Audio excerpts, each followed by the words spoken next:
ከ61 ዓመታት በኋላ አፍሪካንና ኢትዮጵያን የጎበኙ የመጀመሪያው የሲንጋፖር ጠቅላይ ሚኒስትር ሎረንስ ዎንግ ሲንጋፖርና ኢትዮጵያ ትስስራቸውን ካጠናከሩ በአፍሪካና በደቡብ ምስራቅ እስያ መካከል ያለውን የንግድና ኢንቨስትመንት ሂደት ማቀላጠፍ ይቻላል ሲሉ ተናግረዋል። ይህንን የተናገሩት ከጠቅላይ ሚኒስትር አብይ አህመድ ጋር በመሆን በጋራ በሰጡት መግለጫ ላይ ሲሆን ጠቅላይ ሚኒስትር አብይ አህመድም ሲንጋፖር በዓለም አቀፍ ደረጃ እውቅና ባገኘችባቸው የንግድና ኢንቨስትመንት እንዲሁም ዲጂታል ሎጂስቲክስ፣ የተሳሰረ መሰረተ ልማትና አረንጓዴ ልማት ጉዳይ ላይ ልምድ መውሰድ እንደምትፈልግ ተናግረዋል። ሪፖርተራችን አቤል አበበ በይፋዊ መንገድ ከተጀመረ 55 ዓመታት ያስቆጠረውን የሁለቱ ሀገራት ግንኙነትና በ6 አስርት ዓመታት ውስጥ ከዓለማችን ባለጸጋ ሀገራት መካከል አንዷ የሆነችውን ሲንጋፖርን አስመልክቶ ተከታዩን ዘገባ አሰናድቷል። እስከ 1959 የአውሮፓውያኑ የዘመን ቀመር ድረስ በእንግሊዝ ቅኝ ግዛት ስር ተተዳድራ የነበረችው ሲንጋፖር 1963 ላይ ከማሌዥያ ጋር በፌዴሬሽን መዋሃድን መርጣ የማሌዥያ አንድ አካል መሆኗን አወጀች።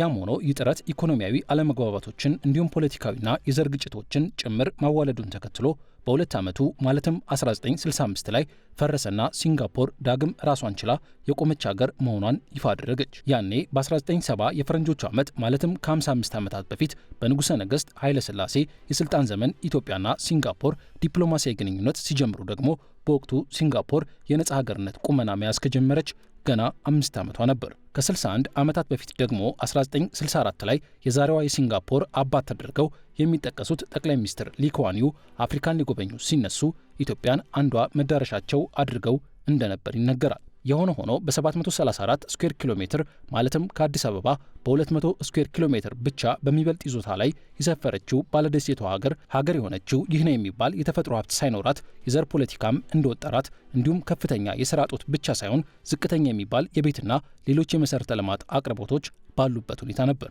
ያም ሆኖ ከ1959 እስከ 1990 ሀገሪቷን የመሯት ጠቅላይ ሚኒስትር ሊ ኩዋን ዩና ቡድናቸው ምንም የተፈጥሮ ሀብት የሌላት ሀገራቸው የውጭ ኢንቨስትመንትን በመሳብ የሀገሪቱን የአምራች ኢንዱስትሪ አቅም ማሳደግ እንዳለባት ወሰኑ። ይህ ውሳኔ ደግሞ ለማላካስ ሰርጥ እንዲሁም ለህንድ ውቅያኖስና ለቻይና ባህር ተጋላጭ የሆነችው ሲንጋፖርን የዓለም የንግድ ማዕከል በማድረግ ጠንካራ ኢኮኖሚ እንድትገነባ የተመሰከረለት የትምህርት ስርዓት ያላት ሀገር እንድትሆን እንዲሁም ግልጽና ቀልጣፋ የመንግስት ስርዓት መታወቂያዋ እንዲሆን አደረገ።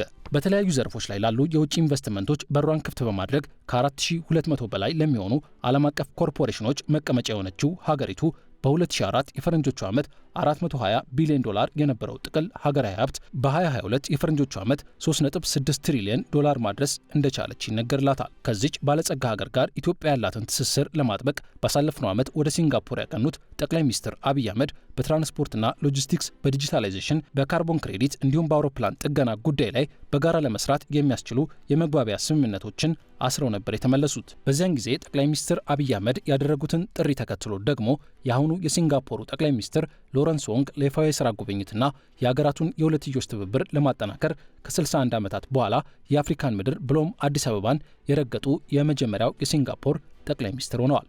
ለክቡር ለሲንጋፖር ጠቅላይ ሚኒስትር ሰላም። በዚሁ ጊዜ የሁለቱ ሀገራት ጠቅላይ ሚኒስትሮች በጋራ በሰጡት መግለጫ ላይ ኢትዮጵያ ከሲንጋፖር መውሰድ የምትፈልገው ትምህርት ይህ ነው ሲሉ ጠቅላይ ሚኒስትር አብይ አህመድ ተናግረዋል።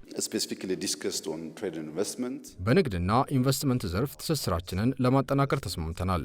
ሎጂስቲክ እንዲሁም የአምራች ዘርፉና አቪዬሽንም የስምምነታችን አካል ናቸው። ቱሪዝምም የዚህ አካል ነው።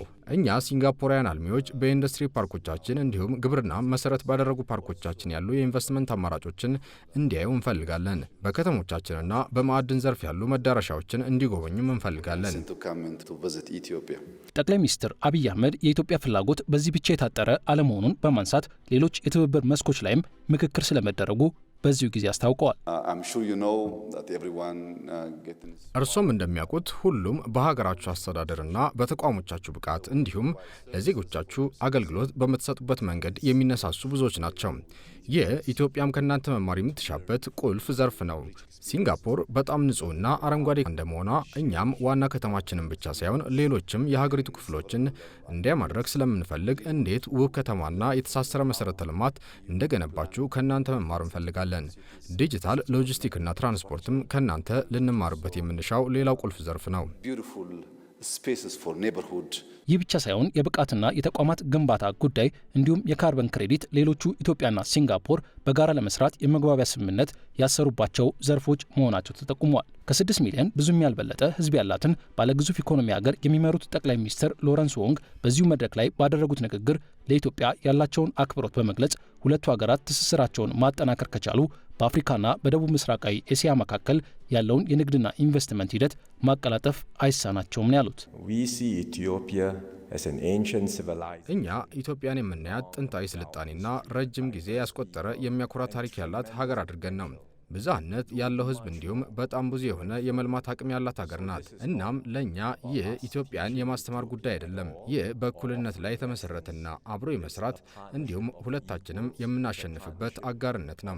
ሲንጋፖርና ኢትዮጵያ በአፍሪካና በደቡብ ምስራቃዊ ኤስያ መካከል ያለውን ንግድና ኢንቨስትመንት እንቅስቃሴ ማቀላጠፍ የሚችሉም ሀገራት ናቸው። ጠቅላይ ሚኒስትር ሎረንስ ወንግ በዚሁ ጉብኝታቸው የሀገር ግንባታ ዓለማትን ማገናኘት በሚል ርዕስ በተሰናዳው የወግ መድረክ ላይ ከጠቅላይ ሚኒስትር አብይ አህመድ ጋር በመምከር በሀገር ግንባታ፣ በአመራር ዘዴ እንዲሁም በኢኮኖሚ ለውጥና በጂኦፖለቲካ ጉዳዮች ላይ ሀሳቦችን ማካፈላቸው ተነግሯል።